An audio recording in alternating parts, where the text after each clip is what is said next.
بسم اللہ الرحمن الرحیم۔ جماعت 10ویں، مضمون اردو۔ عزیز طلباء و طالبات، آج ہم نعت کے بارے میں پڑھیں گے۔ ہمارا سوال ہے، نعت پر نوٹ لکھیے۔ یعنی نعت کس کو کہتے ہیں، نعت کے کیا معنی ہیں، یہ بتائیے۔ چلو ہم شروع کرتے ہیں۔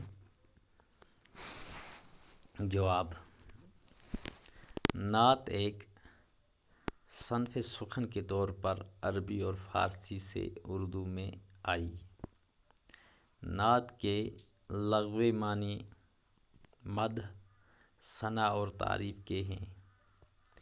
اصطلاح میں نعت اس صنف شعر کو کہتے ہیں جس میں پیغمبر دو جہاں حضرت محمد صلی اللہ علیہ وسلم کی سیرت اور صورت کے کسی بھی پہلو کی مدح کی جائے۔ اس میں حیت کی کوئی قید نہیں ہے، اس لیے نعت شاعروں کی موضوعی صنف ہے۔ تو عزیز طلباء و طالبات، نعت کس کو کہتے ہیں؟ نعت کس کو کہتے ہیں؟ تو ہم نے پڑھا کہ نعت اس صنف شعر کو کہتے ہیں جس میں پیغمبر دو جہاں حضرت محمد صلی اللہ علیہ وسلم کی سیرت اور صورت کے کسی بھی پہلو کی مدح کی جائے۔ یعنی حضرت محمد صلی اللہ علیہ وسلم کی تعریف کے جو بول ہیں وہ نعت کہلاتے ہیں۔ جو بول، جو شعر ہم رسول اللہ صلی اللہ علیہ وسلم کی تعریف میں پڑھتے ہیں ان کو نعت کہتے ہیں۔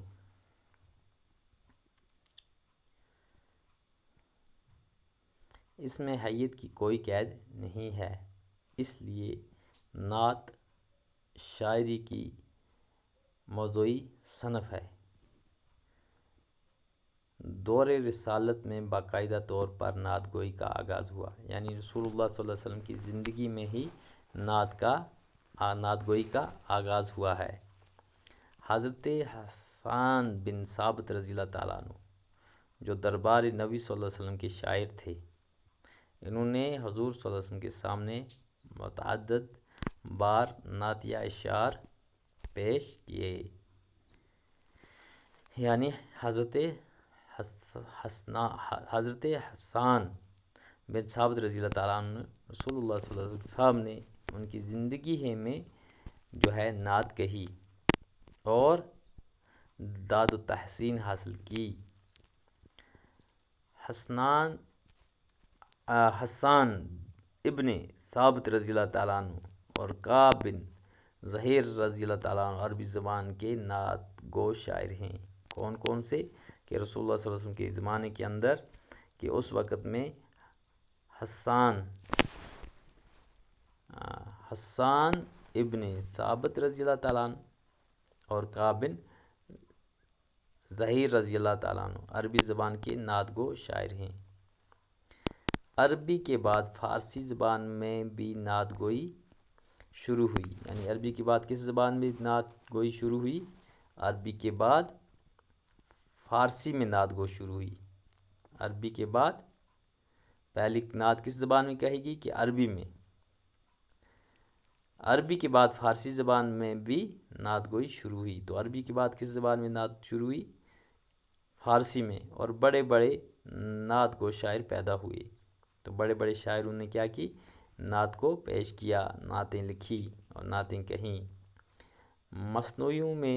مصنوعی نگاروں نے حمد کے بعد نعت لکھنے کا رواج عام کیا۔ یعنی حمد کہتے ہیں اس نظم کو جس میں اللہ تعالیٰ کی تعریف کی جائے۔ تو حمد کے بعد جو ہے نعت لکھی۔ آپ نے نعت کا مطلب جان لیا ہوگا۔ نعت اس نظم کو کہتے ہیں جس میں حضرت محمد صلی اللہ علیہ وسلم کی تعریف کی جائے۔ تو حمد کے بعد نعت لکھنے کا رواج عام کیا۔ فارسی نعت گو شعراء میں شیخ سعدی، یعنی جو فارسی کے جو شاعر ہیں ان میں کون کون؟ شیخ سعدی شیرازی، نظام گنجوی اور عبد الرحمن جامی مشہور ہیں۔ یہ جو مشہور شعراء ہیں کس کے؟ فارسی زبان کے۔ کون کون سے؟ کہ ایک تو ہیں شیخ سعدی، شیرازی، نظامی گنجوی اور عبد الرحمن جامی مشہور ہیں۔ برصغیر کے فارسی نعت گو شعراء میں امیر خسرو کا مقام اہم ہے۔ اردو کے متعدد شعراء نے نعتیں لکھی ہیں۔ غیر مسلم شعراء نے بھی نعتیں لکھی ہیں، حتیٰ کہ غیر مسلم جو شاعر ہیں، جو ایمان والے نہیں ہیں، جو غیر مسلم ہیں، انہوں نے بھی نعتیں جو ہیں لکھی ہیں۔ اردو شعراء میں میر تقی، یعنی اردو شاعر جو ہیں ان میں میر تقی میر، مولانا حالی، میر تقی میر اور مولانا حالی، مولانا شبلی، ڈاکٹر اقبال، احمد یار خاں اور رضا بریلوی کے علاوہ بہت سے شعراء کی نعتوں نے مقبولیت حاصل کی۔ تو بچوں، اردو میں یعنی اردو زبان میں جو نعتیں لکھی ہیں ان میں مشہور شعراء جو ہیں، مشہور شاعر جو ہیں، ان میں میر تقی میر، مولانا حالی، مولانا شبلی، ڈاکٹر اقبال، احمد یار خاں، رضا بریلوی کے علاوہ بہت سے شعراء کی نعتوں نے مقبولیت حاصل کی ہے۔